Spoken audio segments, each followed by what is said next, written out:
Hello and welcome to Ewe Sew You. My name's Zoe and this is my channel all about the crafty bits and pieces I get up to. I knit, I sew, I spin on a drop spindle, I dabble in weaving from time to time and anything else that takes my crafty fancy. But today we are talking about fractal spinning. So grab a brew, put your feet up and let's get started.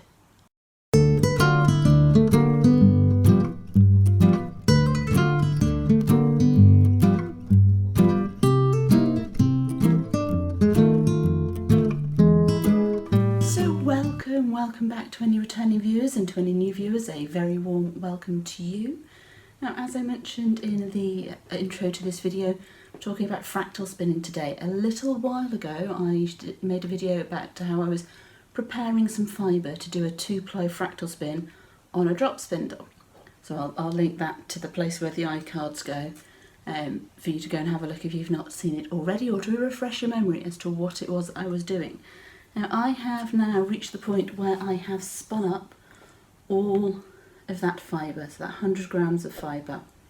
I have a fast colour change ply and I have a slow colour change ply. And that's the key thing with the fractal yarns. A lot of people do like a 3-ply fractal spin, particularly on spinning wheels. I've seen that done quite a lot. And each ply just has a different rate of colour change. So it's a colour management technique, and when you ply them together, the way they play together creates an interesting effect. So I split the fibre into 2 parts. I then split this half into narrower strips to spin up down the full length of the colour change, and I split this into thicker colour changes. If I'd have decided to do a 3rd ply, I would have done just from the beginning to the end of the whole fibre, because I dyed the fibre up in traffic light colours, and there were 2 repeats of the colours. So I would have done a complete cycle probably, or somewhere between the 2, just so that I've got that 3rd variation of speed of colour change. So the next step is to take this turtle off the Turkish Spindle, which is nice and easy to do, and then ply the 2 together. So I have my spindle that I use almost exclusively for plying. It is a little bit heavier than most of my other spindles, barring the one that I don't actually use, because I bought it when I was new to spinning and didn't really know what I was doing. But this one I generally use for plying. It came free with, I say free, it came in a kit, one of those spinning kits, so you get a bunch of fibre and a spindle. So that's how I got this one. It's nibbled by the cat, as a lot of my wooden supplies are. But that's what happens. So this spindle weighs 76 grams, and most of my spindles are in the kind of 20 to 35 gram range. So it is significantly heavier than the majority of my spindles, which is why I use it for plying rather than singles. If I wanted to do a heavier weight yarn, a chunkier yarn, I would do my singles on this one, because the spin rate is different. So the key thing with plying is having spun the yarns clockwise for the singles. I'm going to ply them in the opposite direction. That helps to even out the twist. So the technical terms are Z twist and S twist. I always forget which way around they go. But basically you ply it in the opposite direction to the direction that you spun. I ply counterclockwise because I spin clockwise. Oh, that's very much an Americanism for me.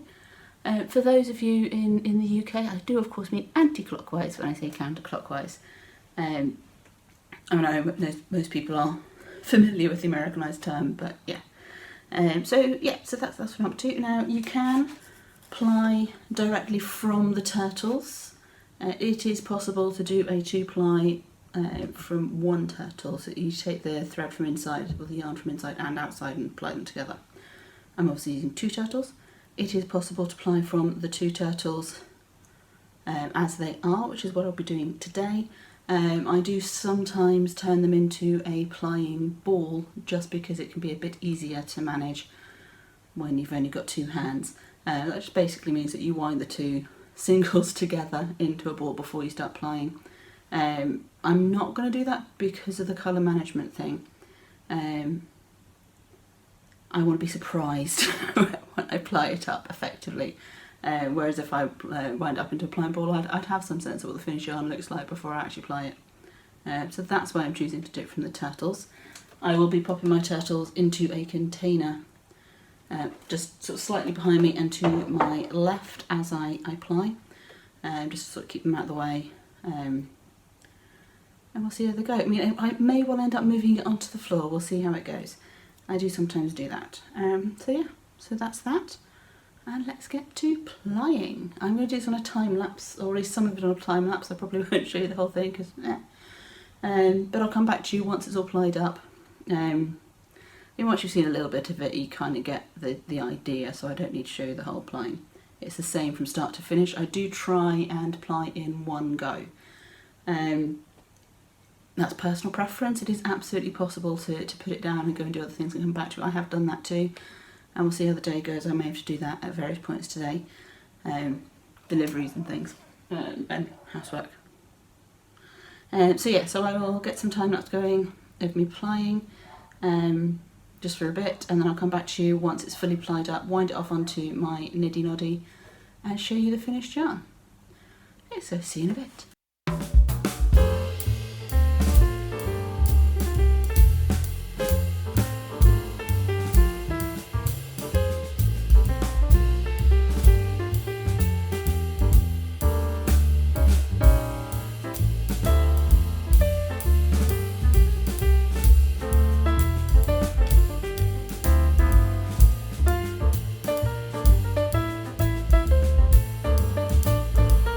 Okay, so I'm just pausing slightly to show you where I've got to. I've just started getting in the first colour change on the faster change. It's quite a subtle effect that I'm getting at the moment because obviously I've only got the 2 plies. If I had more plies, the effect would be more pronounced. You'd have more crossover of colours. But yes, we've got a bit of barber polling coming in now as we're getting the first lot of the orange coming in. You might have noticed in the time lapse that I'm getting chunks of the single ply coming up from one of my turtles. I'm not worried about that because I can even that out as I'm coming through. So I'm holding the yarns with my fingers and evening out the plies as they come into the spindle. But yeah, I just thought I'd stop and quickly show you that. And so yeah, so I'm going to carry on getting this done, and I will be back later on, hopefully today. It shouldn't take me too long, to an hour, a couple of hours or so. Probably, I don't know, I've never timed myself plying. But I'll come back once that's all plied up and show you the finished yarn. So see you in a bit. Bye bye. Okay, so as usual, plying took longer than I anticipated. So it took me pretty much all of yesterday. But here we have the fully plied Fractal yarn, all in its cop on the spindle. So I'm going to wind it off onto my niddy noddy, and then we'll have a look at it. Okay, so if you've not used a niddy noddy before, I believe I did a video in my intro to spindle spinning video series, which I'll link above. It's basically a way of hanging up your spun yarn before you twist it. And you can use the length of the wrap to measure your yarn. So I know that when I do the full wrap on this, it's 1.5 meters. So I can count the number of times I've wrapped the yarn around, and from there work out how much yarn I've got. Okay, so come back to you once I've got this all on the niddy noddy. I'm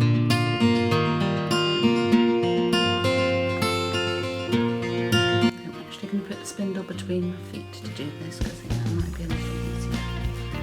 What I generally do, just hold it beneath me.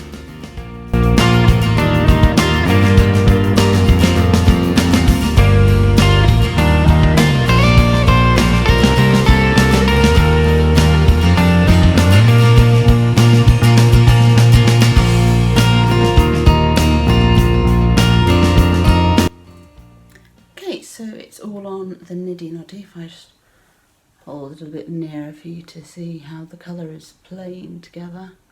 So we've got barber polling going on, we've got sections where the colours line up. It would be a more mild, pronounced mild effect if I'd have done more plies.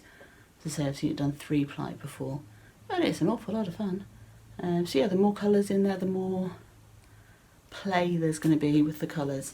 I've counted this, obviously this is my pre-setting measurement, so it may change once I soak and dry the yarn.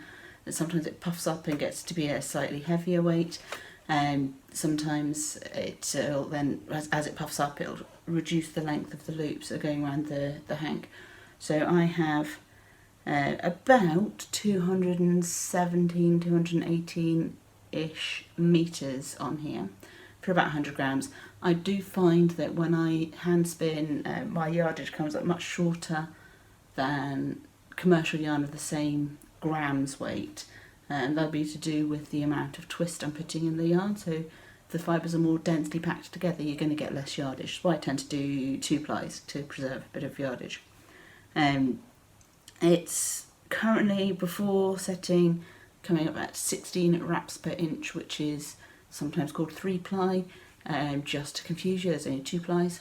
But it's the weight down from what in the UK is historically called 4 ply or sock yarn, or in the States fingering weight. So it's a light fingering basically. So I'm going to just put some other yarn around my hand spun, and I will then twist it up, get it off the niddy noddy, and we'll have a look at it all twirled up together, like when you buy your yarn from your independent dyers and it comes in that nice twisty skein thing. So the reason I'm tying other yarn around it in like a figure of 8 loop is basically so that it doesn't get tangled when I twist it, and take off the niddy noddy, twist it, and then later soak it.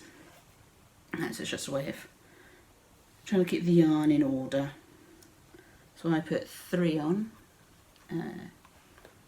just space them around the loop. It doesn't matter too much where you put them, obviously you don't want them all together.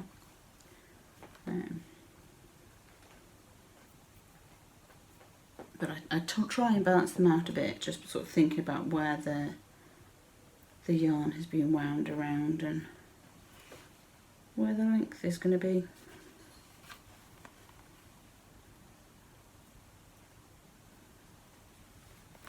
Obviously you can put on more if you want. I wouldn't recommend putting on less. I think 3 is probably about the minimum. I know when you can sometimes get hand-dyed yarn, it's got, or twisted up yarn, sometimes it's got 3 on, sometimes it's got 2, sometimes it's only got the 1, sometimes it's only been tied with its own end. But given that I can tangle anything, I like to make sure I've got at least 3. So there we go, we're all tied up, so let's hop it off the niddy noddy, see how it hangs. So there is a bit of twist, a bit of energy coming through my yarn, as you can see. So when I set the twist, that's going to relax a bit. But for now, I'm just going to hold it out and twist it up.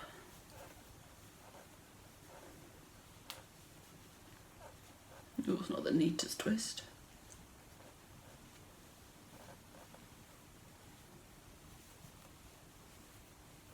Okay, I'm going to do that again. Do that neat and do that better.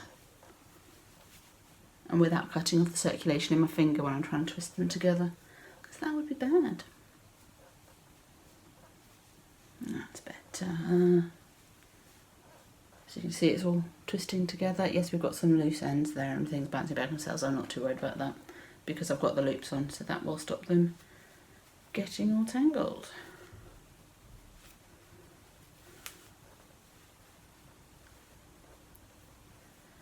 And there we have a loosely twisted together skein of Fractal spun 2-ply yarn. So this is the Peruvian Highland fibre from Knit Picks, and I dyed with Kool-Aid and then did a 2-ply Fractal spin.